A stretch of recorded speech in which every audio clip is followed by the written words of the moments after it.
YCP నేత మాజీ MLA Vallabhaneni వంశీకి విజయవాడ పోర్టు ఏసీఎంఎం కోర్టు 14 రోజుల రిమాండ్ విధించింది. వంశీతో పాటు A7 గా ఉన్న శివరామకృష్ణ, A8 నిమ్మ లక్ష్మీపతికి 14 రోజుల రిమాండ్ విధించారు.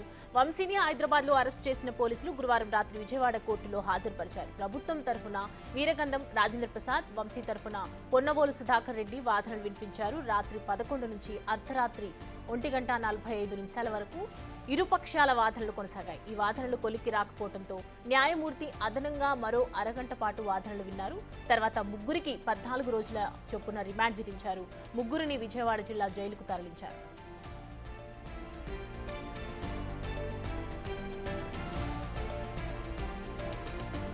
మరోవైపు వల్లభనేని వంశీ రిమాండ్ రిపోర్టులో పోలీసులు కీలక అంశాలు వెల్లడించారు. సత్యవర్ధన్ను బెదిరించడంలో వంశీ కీలక పాత్ర పోషించినట్లు తెలిపారు. మరణ భయంతోనే వంశీ అనుచరులు చెప్పినట్లు సత్యవర్ధన్ చేశాడని పోలీసులు గుర్తించారు.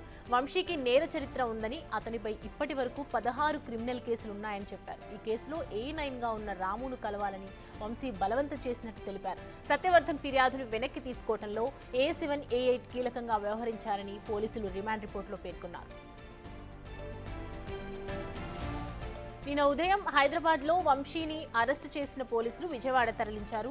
కృష్ణలంక పోలీస్ స్టేషన్లో 8 గంటల పాటు ప్రశ్నించారు. వంశీతో పాటు ఇదే కేసులో మరో 2 నిందితులు ఎలిమినేని శివరామకృష్ణ ప్రసాద్, నిమ్మ లక్ష్మీపతిలను పోలీసులు విజయవాడలో అరెస్ట్ చేశారు. వీరిలో A1 గా వంశీ, A7 గా శివరామకృష్ణ ప్రసాద్, A8 గా నిమ్మ లక్ష్మీపతిని చేర్చారు. విజయవాడ ప్రభుత్వ ఆసుపత్రిలో వైద్య పరీక్షల తర్వాత జడ్జి ముందు హాజరుపరిచారు. టీడీపీ ఆఫీసు ఉద్యోగి సత్యవర్ధన్ను అపహరించి దాడి చేశారనే అభియోగంతో వంశీతో పాటు మరికొందరిపై అట్రాసిటీ చట్ట ప్రకారం నాన్ బెయిలబుల్ సెక్షన్ల కింద కేసు నమోదు చేశారు. విజయవాడ పటమట పోలీస్ స్టేషన్లో సత్యవర్ధన్ వాంగ్మూలం రికార్డు చేశారు.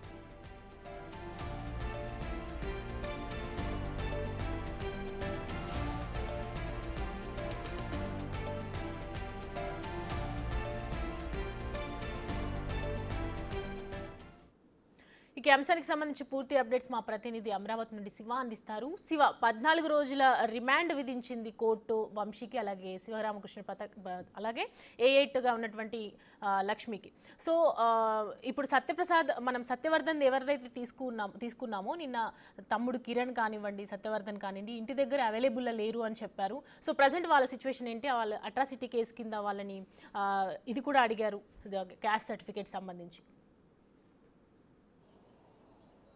సౌమ్య, మొత్తం మీద చూసుకుంటే వల్లభనేని వంశీ వ్యవహారం నిన్న ఉదయం హైదరాబాద్లో అరెస్ట్ చేసిన దగ్గర నుంచి అర్ధరాత్రి 4 గంటల వరకు కూడా క్షణక్షణ హైడ్రామా కొనసాగింది.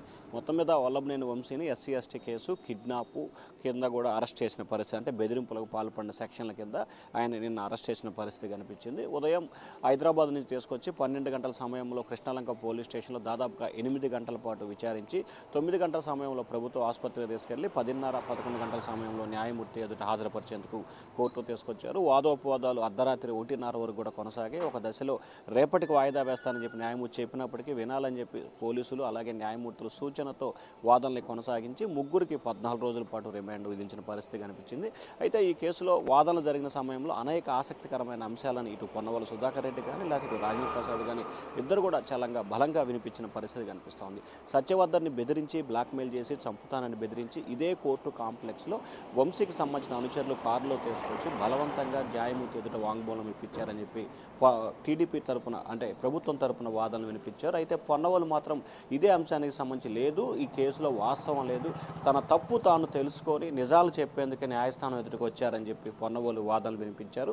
ఇరు వర్గాల వాదనలు దాదాపుగా సుదీర్ఘంగా 2 గంటల పాటు కొనసాగిన పరిస్థితి కనిపించింది.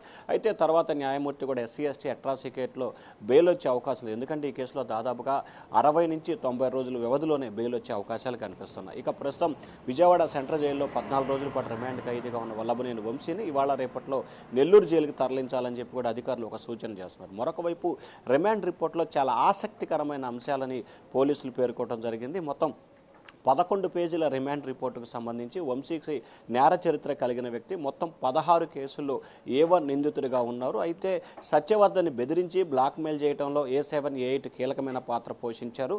వీరు ఇక్కడి నుంచి న్యాయమూర్తి ఎదురు తీసుకొచ్చి హాజరుపరిచి విశాఖపట్నం పంపించి అక్కడ ఒక రహస్య ప్రాంతంలో దాచిపెట్టారు. అక్కడ పోలీసు తల్లిదండ్రులు సత్యవర్ధన్ తమ్ముడు అలాగే బంధువులు తల్లిదండ్రులు ఇచ్చిన ఫిర్యాదు మేరకు ఫోన్ సిగ్నల్ ఆధారంగా ట్రేస్ చేసి అతను సేవ్ చేసిన పరిస్థితి కనిపించింది. లేకపోతే అతని ప్రాణాలకే ప్రమాదం వాటిల్లే అవకాశం ఉందని చెప్పి పోలీసులు రిమాండ్ రిపోర్ట్లో పేర్కొనడం జరిగింది.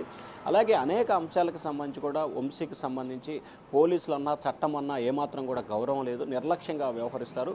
ఏమాత్రం కూడా పోలీసుల విచారణకి సహకరించిన దాఖలాలో ఈరోజు ఉదయం నుంచి ఇప్పటివరకు 8 గంటల పాటు విచారించిన ఏ అంశానికి సరైన సమాధానం చెప్పకుండా ఇబ్బందులు పాల్చేసే ప్రయత్నం చేశారని చెప్పి పోలీసులు రిమాండ్ రిపోర్ట్లో పేర్కొనడం జరిగింది. ఈ రిమాండ్ రిపోర్ట్ను బేస్ చేసుకొని కూడా వెంటనే రిమాండ్ విధించిన పరిస్థితి అయితే కనిపించింది. చూడాలి ఈరోజు ఈ అంశానికి సంబంధించి వంశీ తరపు న్యాయవాదులు బెయిల్ పిటిషన్ దాఖలు చేయబోతున్నారు. ఇటు ప్రభుత్వం తరపున అంటే ఏదైతే పోలీసులకు సంబంధించి కూడా కస్టడీకి కావాలని చెప్పి మరొక పిటిషన్ దాఖలు చేసే అవకాశాలు కనిపిస్తా ఉన్నాయి. సౌమ్య, శివ, వల్లభనేని వంశీని అరెస్ట్ చేసినటువంటి నేపథ్యంలో నిన్న ఏపీలో కొంచెం కలకలమే రేగిందని చెప్పొచ్చు.